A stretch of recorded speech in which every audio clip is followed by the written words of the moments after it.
Welcome to you all on the digital platform of Dhruv Science Math Point. Let's make the learning simple. I, Rohit Kumar Tyagi, your maths mentor. Good evening to all of you. And chapter है आपका surface area and volume is going on और इसकी एक class हमारी हो चुकी है and we are working on mission 20/20। तो आज के लिए क्वेश्चन सॉल्व करना स्टार्ट करते हैं। देखो, the radii of two cylinders are in ratio 2:3 and their heights are in ratio of 5:3, the ratio of their volumes। तो क्वेश्चन अगर आपने सॉल्व करना है तो बहुत इजी है, आप समझो। कहता दो सिलेंडर हैं और दोनों में जो रेशियो है किसका, रेडियाई का। तो आप ऐसे लिख लें कि हियर, आप समझना मेरी बात को, R1 अपॉन R2 और H1 अपॉन H2 जो है वो गिवन है। अब R1 अपॉन R2 कितना है, 2:3, मतलब राइट इट 2/3। और हाइट्स का जो रेशियो है वो कितना, 5/3 है। अब बहुत सारे बच्चे क्या करते हैं, एक्स वाई और ऐसा कुछ ले लेते हैं, तो कुछ भी करने की जरूरत नहीं है, आराम से आपका क्वेश्चन हो जाएगा। कहता find the ratio of their volumes. अब सिलेंडर के जो वॉल्यूम्स होते हैं वो होते हैं पाई R1² H1 पाई R2² H2। अब देखो, पाई से पाई कैंसिल हुआ और आप इसको ऐसे लिखो बेटा, R1 upon R2 whole square into H1 upon H2। कितना इजी है, R1 upon R2 whole square. अब R1 अपॉन R2 का वैल्यू 2/3 होल स्क्वायर और ये कितना है, 5/3 है। और देखो बिल्कुल इजीली कैलकुलेट करो, 2 का स्क्वायर 4 इंटू 5, 3 का स्क्वायर 9 इंटू 3, कुछ कैंसिल होना नहीं है आपस में, तो ये आ गया 20/27 और आपका आंसर बना ऑप्शन बी। तो बड़े आराम से आपका क्वेश्चन जो है वो सॉल्व हो जाता है, easy. Next question is the length of the longest pole that can be put in a room of dimension. तो देखो, इसका फार्मूला होता है कि ये जो रूम है वो क्यूबॉइड है और किसी भी रूम में जो लॉन्गेस्ट रोड होती है वो क्या होता है, डायगोनल होता है। और फार्मूला होता है लेंथ ऑफ डायगोनल का, तो आप लिख सकते हैं length of longest rod in room, longest road, longest pole लिखा हुआ है इसमें, एक ही बात है, लॉन्गेस्ट पोल इन रूम। और फार्मूला होता है इसका L² B² plus H² under root. अब देखो साइज क्या है, 10 10 एंड 5, 10² 10² प्लस 5²। 10 का स्क्वायर बोलो 100 प्लस 100 200, 200 प्लस 25 दिस इज 225 और 225 का अंडर रूट क्या होता है, 15। Then 15 metre is the answer. तो आपका जो ऑप्शन ए है वो करेक्ट होगा। तो it's a easy question, formula based question है, आराम से आपका सॉल्व हो जाता है। ये PYQ है, पहले बोर्ड में आ चुके हैं, बहुत अच्छे से समझना।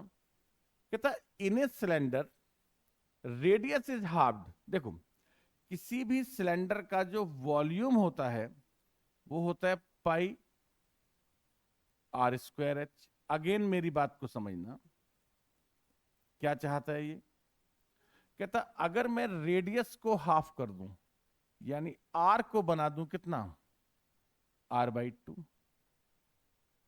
Into height is doubled.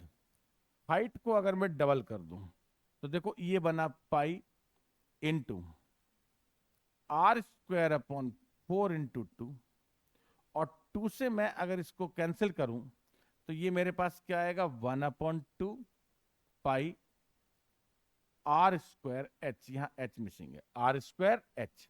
तो देखो पाई R²H क्या होता है, वॉल्यूम हाफ।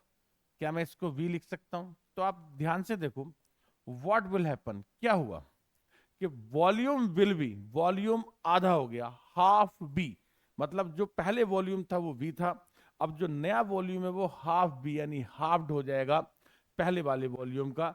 तो आपका जो ऑप्शन है वो सी आएगा। It's a easy question. Next, A rectangular sheet of paper अब 44 centimetre multiply 18 centimetre is rolled along its length. Length के अलोंग इसको रोल किया है। मान लो जैसे सपोज कि ये मेरे पास एक कोई ये रेक्टेंगुलर पेपर है, आप ध्यान से इसको समझना। अब इसको मैं अगर इसको ऐसे रोल करता हूं तो ये तो अलोंग द ब्रेथ हो गया, ये ब्रेथ है। अब ये लेंथ है, तो लेंथ के अलोंग रोल करने का मतलब होता है ऐसे मुझे रोल करना है। तो क्या होगा, अगर मैं ऐसे रोल करूंगा, लेंथ सॉरी सॉरी ये लेंथ है, तो लेंथ के अलोंग अगर मैं रोल करूंगा तो ये बना, यानी लेंथ क्या बन गया, लेंथ बन गया, ये देखो ये लेंथ है। अब मैंने इसको ऐसे सीधा ऐसे रोल कर दिया, तो जो लेंथ था वो सरकमफ्रेंस बन गया, और जो ब्रेथ था ब्रेथ वो हाइट बन गया। इसका मतलब मैं क्या बोलना चाह रहा हूं आपको कि जो लेंथ है, अगर मैं लेंथ के अलोंग रोल करूंगा तो length will be the circumference, और जो ब्रेथ है वो आपका बन जाएगा हाइट। बस ये बात आपको समझ में आनी चाहिए और आपका क्वेश्चन आराम से सॉल्व हो जाएगा। आपको फाइंड क्या करना है, वॉल्यूम। अब बेटा इसमें लेंथ कितना है 44, तो मेरे पास कंसेप्ट क्या है कि भाई 2 पाई आर जो है वो एल है, और जो एच है वो बी के इक्वल है।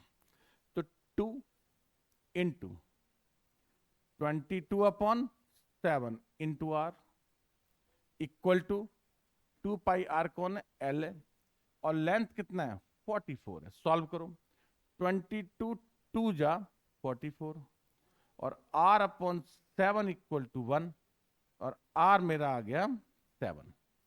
h हाइट जो है वो ब्रेथ के इक्वल, और ब्रेथ कितना है 18 सेंटीमीटर। तो अभी कोई प्रॉब्लम ही नहीं है। क्या पूछा आपसे, वॉल्यूम ऑफ सिलेंडर, तो वॉल्यूम सिलेंडर का फार्मूला बोलो पाई आर स्क्वायर एच। तो पाई होता है 22/7, आर कितना है 7 है, तो 7 इंटू 7, और हाइट जो है वो 18 आ गई। तो बड़े आराम से आपका क्वेश्चन देखो सॉल्व हो गया। 7 से 7 कैंसिल हो गया, और ये आ गया 22, और 7 8 जा 56, ये 126 हो जाएगा। मल्टीप्लाई करो, मल्टीप्लाई अगर आप करोगे तो 2 6 जा 12, जिसके लास्ट में 2 है, ये वाला आंसर जो है मेरा बनना चाहिए 2772 सेंटीमीटर स्क्वायर। आंसर आपका सॉल्व हो गया, और ये ऑप्शन ए जो है वो हमारा आ जाएगा। इजी। नेक्स्ट क्वेश्चन देखो आप, if the radius and height, radius और हाइट का रेशियो मुझे दिया हुआ है, डन, और वॉल्यूम है 550। तो एक काम करूं, लेट रेडियस हो गया 5x, हाइट हो गया 7x, और वॉल्यूम ऑफ फिगर कौन है, फिगर इज सिलेंडर। ये मत करना सिलेंडर में कौन का फार्मूला लगा दो, कौन में सिलेंडर का फार्मूला लगा दो, आराम से क्वेश्चन सॉल्व हो जाएगा, नो प्रॉब्लम। आप सीधा कैलकुलेट करो, pi r square h equal to क्या है 550। वैल्यू पुट करना शुरू करो, 22/7, आर स्क्वायर, आर क्या है, आर बोलो, 5x का स्क्वायर करो, 25x square, height is 7x equal to 550। देखो 550, 7 कहां आ जाएगा न्यूमरेटर में, डिनोमिनेटर में 22 25 और 7 22 25 और 7, एक्स क्यूब। सॉल्व करो, 25 2 जा 50, 5 बचा, 25 2 जा 50, और 22 से 22 और 7 से 7, बहुत शानदार।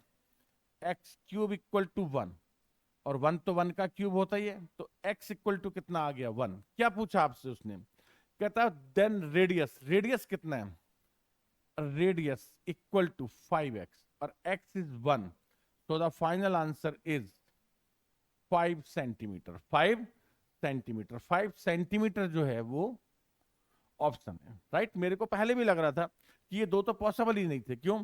क्योंकि रेडियस 5x है तो 5 के मल्टीपल में होना चाहिए था।